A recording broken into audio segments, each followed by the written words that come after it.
Hey boo, spoiler alert. In this video, I'm going to be talking about why we fall in love with our fears, our traumas, and our triggers. So if you find this triggering, that's okay. It's not the video for you. Maybe this isn't the channel for you.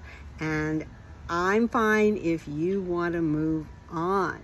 But let me say, if you want to stick around, if you can handle sticking around to the end, you will gain a new understanding of why you must vanquish your fears in order to manifest the reality that you say you want. Welcome and welcome back. I'm Valerie. I am so happy that you are here with me. And if this video resonates with you, give it a like, subscribe, comment, and share. When we have a particular trauma that we end up having a little ongoing romance with, that it becomes literally our comfort zone. I was talking a bit about this in my last video, and this really takes it a lot further and a lot deeper. So stick around and you will find out more. What happens is that we feel that nobody totally gets where we're coming from. But it's also making that trauma or trigger into a false Jesus, a false idol. We make it more important than recognizing that you are divine, that you are an aspect of God, a facet of the God diamond, that you are part of the energy of God, the operant power, the universe, the God self, the higher self, whatever you prefer to call it. So the idea of isolation, of feeling that you are not being seen, and at the same time wanting to be seen. It's like saying, I want to have this PDA, this public display of affection going on with this trauma or this misery, this sadness that I'm carrying, and that other people see it and notice it. But it is actually at a place in the spectrum of the ego that has a lot of ego in it. And it's kind of a twist. We think that we're being very small, but it's actually a very egoic position to take, to feel like everybody should see what's going on. And it's from looking at everything from that perspective of the trigger, of choosing the trigger above choosing the true self that you want to be, the authentic self, the authentic you, the 2.0 or 3.0 of your being, of your ideal self. But who is that ideal self? What is that ideal self? What if they do notice? What if they do notice?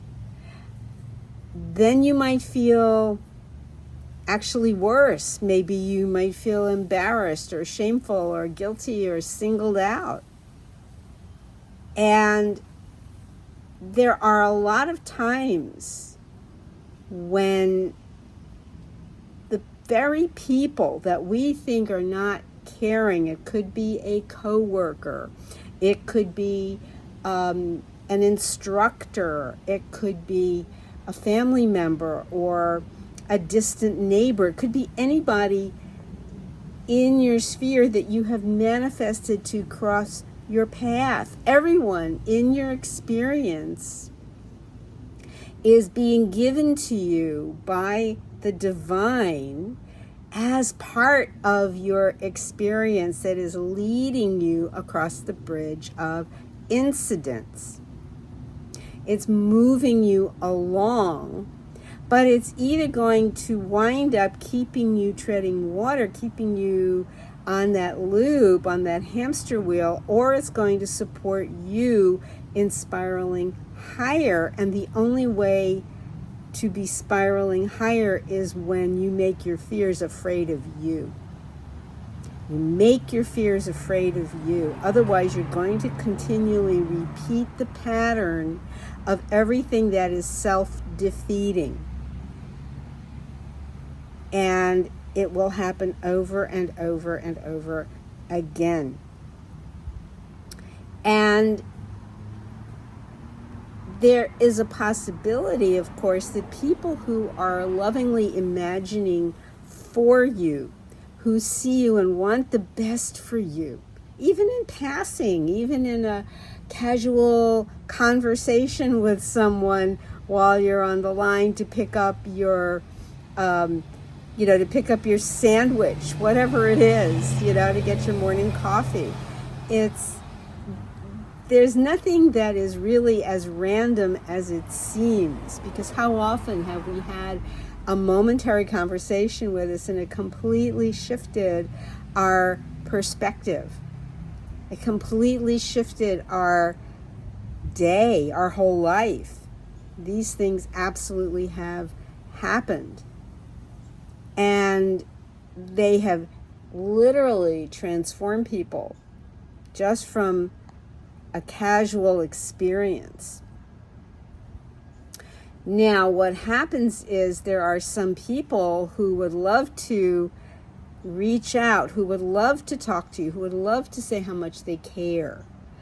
But they are somewhat conditioned by society that we're now hearing the message on social media, stay in your lane. Or not my circus, not my monkeys. We're getting a different impression about it. Or there are people who are hesitant to say anything out of a concern that it might be triggering, not to set off another person's triggers. They don't want that responsibility. And what if it's that you have been so self-absorbed in this romance with your fear, with your trigger, with your worry, with your anxiety, so engulfed by it that you can't see outside of it? Because it's not until you recognize you are no longer that person that you are truly revising your situation, the past, the backstory that you carry around with you.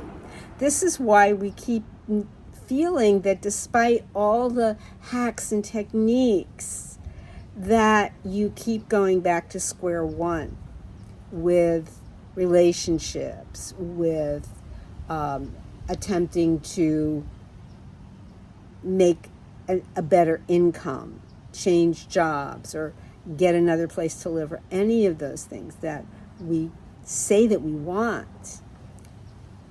Even though it has been set in motion, it by being more stuck on the problem, it is blocking the desire from totally coming into fruition. And to compound matters is when the way we're feeling makes us project our attitudes onto someone else, so that we feel that others are not seeing us, and others are not caring about us, that we're alone. But that is another story that we're spinning out. In the Four Noble Truths, the Buddha talked about suffering being caused by ignorance of our true nature. That is consciousness and attachment to suffering. This is where the idea of being in love with our fears and our triggers and our problems is attachment to suffering. And choosing that over choosing the version of you that you want, or that you say you want. So it's like going into an upscale boutique and picking out a wonderful outfit, but instead of picking out the one that really fits you perfectly, you pick one that's, a few sizes too big or too small, even though it's the wrong size for you. You insist on wearing it and walking around dragging extra fabric, or that it's too tight and it's, you're all bunched up in it, and having that discomfort. So it's an attachment to the thing that's causing you discomfort, rather than expanding or feeling something shaped that is exactly you, exactly who you are, what you want right now. Because you have the power to be that, to step into that. It's a feeling that somebody else has forced this on you, but they haven't. It only comes from within, and the only way to transform it is to step out of what no longer serves you or fits you into what is perfect for you. Without effort. So we put all this effort around it, all this force and manipulation and trying to control things. But it's so much easier than that. It's very simple and very easy. And it's the illusion or the dream and waking up from that. It's like the great spiritual hymn, Amazing Grace. I once was lost, but now I'm found, was blind, but now I see. So it's when your eyes open and you really seeing who you are and what you are, that the fears would run from you. They have no one to cling to anymore. The life has literally been deflated out of them. And I will share a story from my own experience about feeling unseen. And it happened, this was about 15 years ago, when my husband was spending the last few years of his life in a nursing facility because he had a degenerative illness. And I used to visit him a couple of times a day, and we'd spend some quality time together. And I was just devastated because his health they would stabilize him for a while, but he would still have some serious declines. And every time it declined, it was like a new normal that I had to adjust to. And I was dying inside, no question. I was stuffing it down, putting on a brave front, but I felt very, very sad and already in a stage of grief. And there was a lovely woman who was a case manager at the facility, and we would have nice conversations. But a number of times when I'd be wheeling my husband around the corridor or whatever, and I walked past her, we would go past her office, she would seem to have her head buried in her work. And at one point, she did say to me that I would see you coming along with your husband, and I couldn't bear to see your face. I couldn't bear it. So I just kept my head down. And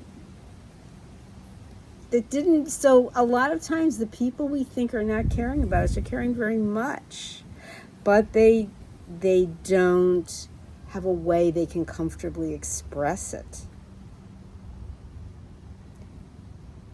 So it's knowing that you are supported in the change that you want. You don't have to stuff your misery down. You can choose again. You can let go of that ill-fitting garment and change it for the one that is totally you, to stand in all your own fearsome power. And let those fears run away from you. Because the universe is always having compassion for you. It always has support for you. It always has that love and that power to move you to your desire. So stop rejecting out of hand. You really, any time that feeling of being unnoticed, uncared for, unloved becomes greater than your own love for yourself, step back from that. Turn that around. Drop that. Just let it, turn it around. I don't need that not loving myself. I don't need that feeling of being uncared for. I no longer need that. I don't need that feeling to keep me in the dark, to keep me feeling separated. I am supported. I am loved. I am love itself. And you can also do something that takes its cue right here from YouTube. And that is, when you watch a video, and it's something you don't usually watch, but it kind of showed up in your feed, and you thought, this is, I'll take a look, and you watch a couple of shorts, and maybe you watch a longer video, and then it keeps coming into your feed, and it's just not something you want to keep watching on a regular basis. It's something you don't want to see in your feed 3 times a day or every day or whatever. And what do? You don't have to just kind of ignore. You can ignore it, but it's going to keep showing up in your feed. So what you can do is you go into your watch history, and you click on those little dots, and it says remove from watch history. You remove it from your watch history, and it's the same thing. You remove the old story of the feeling of being unloved, unnoticed, uncared for from your watch history. This is revising. You have removed it because it no longer serves you. You are creating literally a new story, a new history. So explore that, boo. Put it in the comments. If this resonated with you, give it a like, share it. If you want to talk about your own experience in overcoming that feeling of not being seen, please share it. Please comment on it. I'd love to see that. And I thank you for being with me. Love you, boo. And I'll see you in the next video.